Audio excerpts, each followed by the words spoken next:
जैसा कि यिर्मयाह और अन्य भविष्यवक्ताओं ने कई वर्षों तक चेतावनी दी थी, बाबुल के राजा नबूकदनेस्सर ने यहूदा और यरूशलेम नगर पर आक्रमण किया।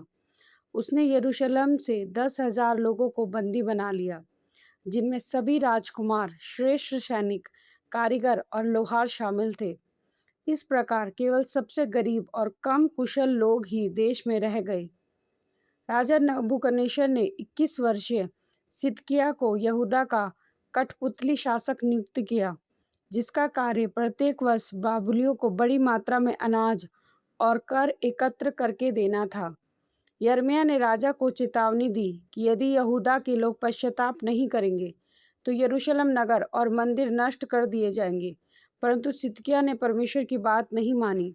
यिर्मयाह, बारूक और अन्य लोगों की सलाह के विरुद्ध अपने राज्य के 9वें वर्ष में सिदकिय्याह ने बाबुल के विरुद्ध विद्रोह किया और मिस्र के फिरौन होफ्रा के साथ संधि कर ली। इसके उत्तर में नबूकदनेस्सर ने यहूदा पर आक्रमण किया और यरूशलेम की घेराबंदी आरंभ कर दी। यह घेराबंदी लगभग 3 महीनों तक चली। इस दौरान नगर में फंसे लोग भूख और कष्ट सहते रहे। मिस्रियों ने उन्हें बचाने के लिए सेना भेजी, परंतु बाबुलियों ने उन्हें पराजित कर दिया। जब बाबुलियों ने नगर को चारों ओर से घेर लिया, तब यिर्मयाह ने चेतावनी दी कि जो लोग यरूशलेम में रहेंगे, वे तलवार, भूख और बीमारी से मर जाएंगे। परंतु जो बाबुलियों के सामने आत्मसमर्पण करेंगे, वे जीवित रहेंगे। यरूशलेम नगर निश्चित रूप से बाबुल के राजा के हाथ में चला जाएगा। इसके परिणाम स्वरूप यिर्मयाह को कारागार में डाल दिया गया। 4 उच्च अधिकारियों, शेफत्याह, गदल्याह, यूकाल और पशहूर, जो हमेशा भविष्यवक्ता का विरोध करते थे, उसे मरवाना चाहते थे। उन्होंने राजा सिदकिय्याह से अनुमति प्राप्त कर ली कि वे यिर्मयाह के साथ जैसा चाहें वैसा करें। वे उसे कारागार से निकालकर रस्सियों के सहारे आंगन में स्थित एक खाली कुएं में उतार लाए। उसमें पानी तो था ही नहीं, परंतु नीचे कीचड़ की मोटी परत थी, जिसमें यिर्मयाह धंस गया। जब एबेद मलेक कूशी, जो राजमहल का एक महत्वपूर्ण अधिकारी था, ने सुना कि यिर्मयाह उस गड्ढे में है, तो वह तुरंत बिन्यामीन फाटक पर पहुंचा, जहां राजा सिदकिय्याह दरबार लगा रहा था। उसने कहा, इन लोगों ने यिर्मयाह को गड्ढे में डालकर बहुत बुरा काम किया है। वह भूख से मर जाएगा, क्योंकि नगर में लगभग सारा भोजन समाप्त हो चुका है। तब सिदकिय्याह ने अपना मन बदल लिया और एबेद मलेक को आदेश दिया कि वह 30 लोगों को लेकर जाए और यिर्मयाह को मरने से पहले बाहर निकाल ले। एबेद मलेक ने यिर्मयाह से कहा, इन चीथड़ों को अपनी कांख के नीचे रख लो, ताकि रस्सियां तुम्हें चोट ना पहुंचाए। इस प्रकार यिर्मयाह को बाहर निकालकर फिर से राजमहल के कारागार में रखा गया। परमेश्वर ने यिर्मयाह से कहा कि जब नगर गिरेगा, तब एबेद मलेक को बचाया जाएगा। कुछ समय बाद राजा सिदकिय्याह ने गुप्त रूप से यिर्मयाह को बुलवाया कि भविष्य के विषय में पूछे।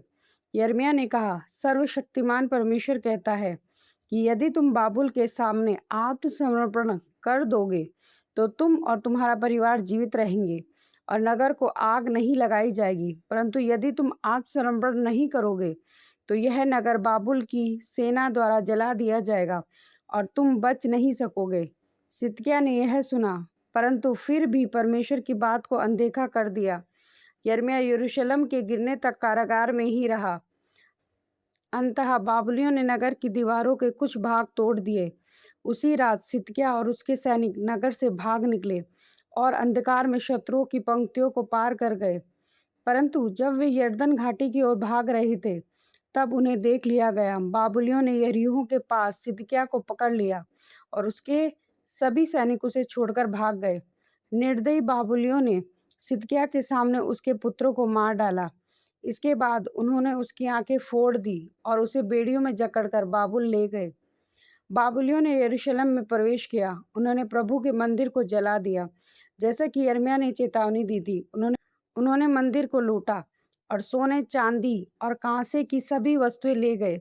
उन्होंने राजमहल और अन्य सुंदर घरों को भी लूटा और जला दिया।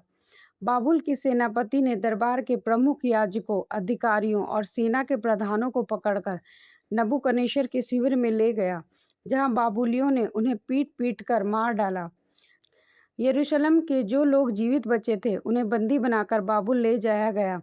केवल अत्यंत गरीब लोगों को खेती और दाख की बारियों में काम करने के लिए छोड़ दिया गया। परंतु यिर्मयाह को बाबुलियों ने मुक्त कर दिया और उसे भोजन तथा धन भी दिया। एबेद मलेक कूशी भी नगर में बच निकला, जैसा कि परमेश्वर ने कहा था। यह उसके प्रभु पर विश्वास का प्रतिफल था। यरूशलेम और मंदिर खंडर बन गए। यहूदा के लोग निर्वासन में ले जाए गए। यिर्मयाह और अन्य भविष्यवक्ताओं के द्वारा दी गई सभी चेतावनियां सच सिद्ध हुई। प्रभु ने अपने लोगों को उनके पापों के कारण दंड दिया।